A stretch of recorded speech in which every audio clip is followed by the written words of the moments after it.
This week, the South African Human Rights Commission focused on discrimination in advertising in their inquiry. But later this year, the Loeries will award excellence in the creative and advertising industry on the African continent and the Middle East. Now, Loeries CEO Preetesh Sewraj joins me now. Preetesh, good morning to you. Thank you so much for your time. Let's actually just start off with that inquiry from the South African Human Rights Commission. Just your take on how things are unfolding, especially just that ad that we had seen that came out of Theresa May. Yeah, I think anything that adds value to our industry and strengthens it and aids in transformation is good. As I said, the Loeries country focuses across Africa and the Middle East, not just South Africa. So we obviously take a wider view and look at it in that way.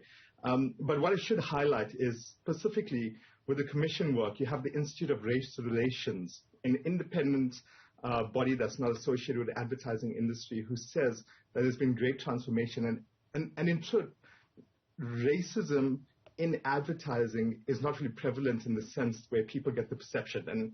And to highlight this, and I think it's really important to do so, if you look at the previous insert that just went through, in that entire insert, there was this entire focus on the grievances of the woman, which is rightfully so.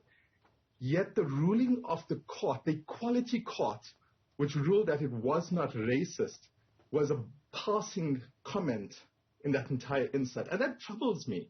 That really troubles me that there wasn't a greater unpacking as to why the Equality Court found it not racist.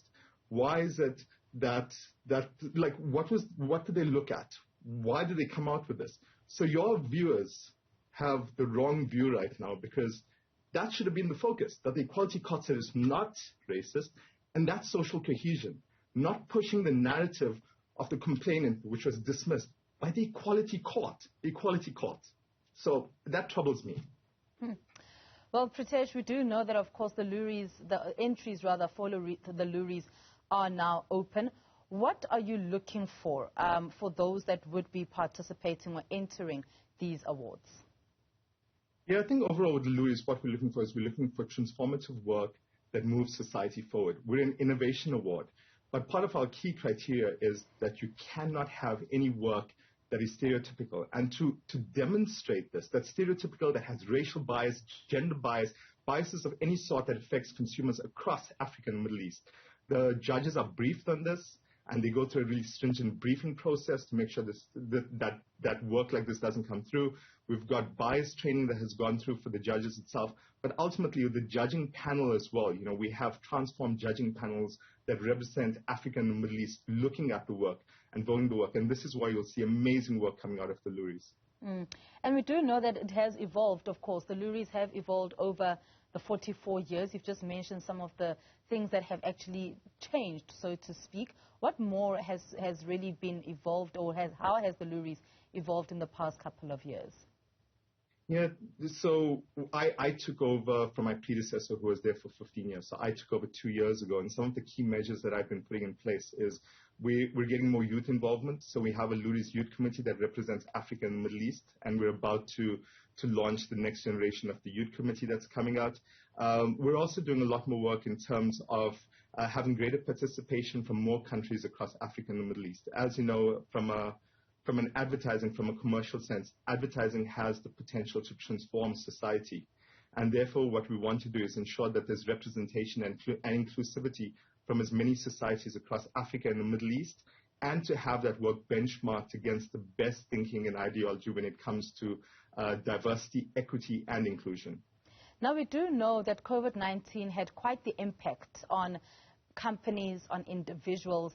How did the pandemic, the hard lockdown, and all the restrictions that were put in place affect the Loeries Awards specifically, but also just, the preparations towards it? Yes, so Loeries is a non-profit organization. I think lots of people don't know this. We're a non-profit. Every single cent that the Loeries generates in our fundraising goes towards supporting the industry and helping grow it. So obviously COVID was a major impact, but one of the things we did was we made our entry street. That is one of our fundraising mechanisms, is to charge for the entries that come in. We made that free. So that ensured that we still have great transformative communication being seeded into the industry itself. And what we've subsequently done is we're working with great partners.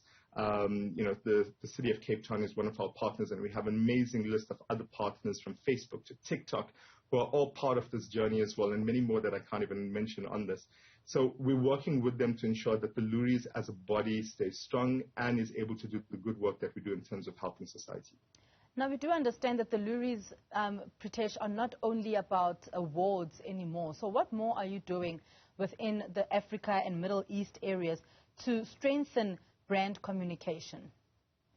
Yeah, so as we've been seeing in this current environment, brand communication is so much more about just selling a product. It's about selling the values that we have in society. It's about selling our experiences. It's about selling, the way we go through life as individuals and as consumers and as society. So we celebrate this, and we do this through research mechanisms. So we work with our partners to do research that we share in the industry itself. So we've become a research organization. We then have become a think tank as well at various levels. And as I said, I mentioned the Loeries Youth Committee, where we get the youth to come involved and be part of the discussions. And we do this by traveling as well and being part of it. So I'm about to embark on my next leg, where I'm going to countries such as the United Arab Emirates, to Turkey, to Egypt, and then we're going to go to Nigeria, Kenya, to a number of different places and speak to the key decision makers and players in the brand communication industry so that we take them along this journey and this mission. So you mentioned now these places that you'll be visiting, especially around the issue of brand communication. Within the awards and the people that have actually entered in the past couple of years, which countries have you seen that actually enter the most and actually have really great advertising?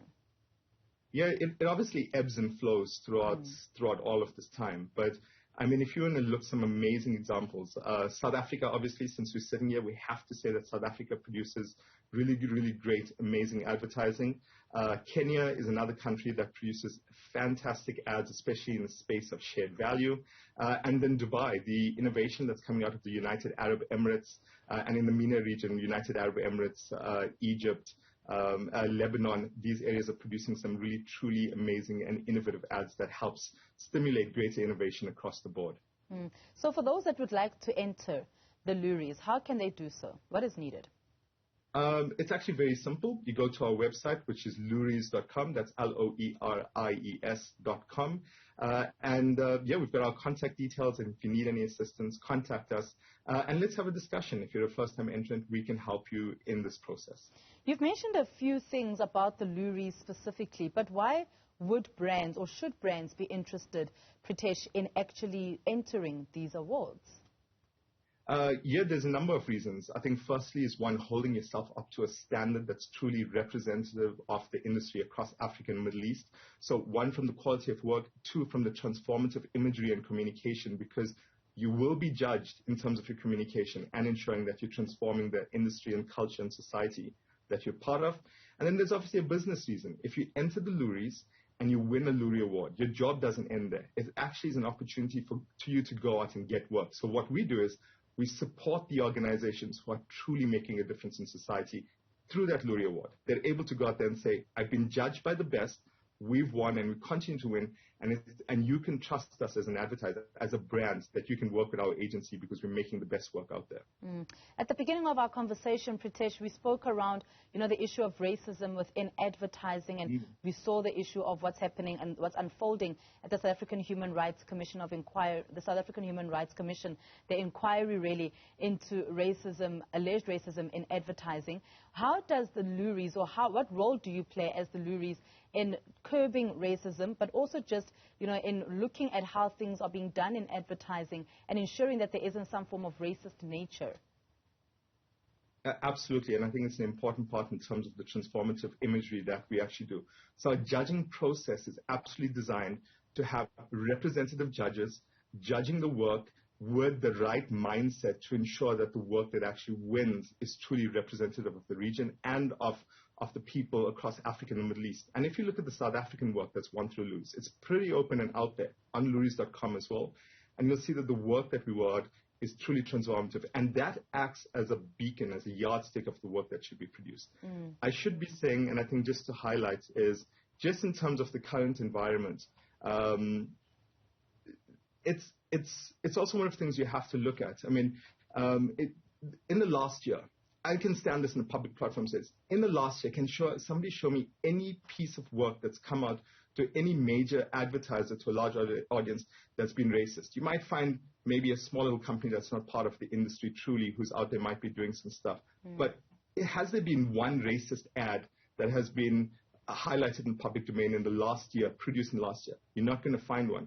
The last time we had an ad that actually came up and was an issue was the Clicks ad, and that to the Equality Court, because I think it's part of highlights, found that the ad was not racist. That's not my view. That's the Equality Court's view, so I'm only repeating their view.